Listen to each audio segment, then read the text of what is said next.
to Happy Nest Stories. ஒரு அழகான பசுமையான காட்டில் ஒரு சிறிய முயல் வாழ்ந்து கொண்டிருந்தது. அந்த முயல் மிகவும் புத்திசாலி. ஆனால் அது சிறியதாக இருந்ததால் பெரிய விலங்குகள் அதை எப்போதும் கிண்டல் செய்து கொண்டே இருந்தன. ஒரு நாள் அந்த காட்டிற்கு ஒரு பெரிய சிங்கம் வந்தது. அது மிகுந்த கோபத்துடன், நான் இந்த காட்டின் ராஜா, தினமும் ஒரு விலங்கு எனக்கு உணவாக வர வேண்டும் என்று சொன்னது. அனைத்து விலங்குகளும் மிகவும் பயந்தன.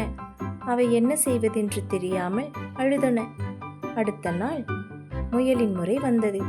முயல் கொஞ்சமும் பயப்படவில்லை. அது அமைதியாக ஒரு நல்ல திட்டம் போட்டது. முயல் மெதுவாக சிங்கம் இருக்கும் இடத்திற்கு சென்றது. சிங்கம் கோபமாக, ஏன் இவ்வளவு தாமதம் என்று கத்தினது.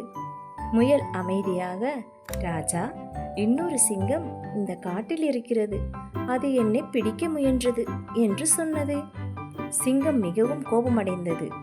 எங்கே அந்த சிங்கம் என்று கேட்டது.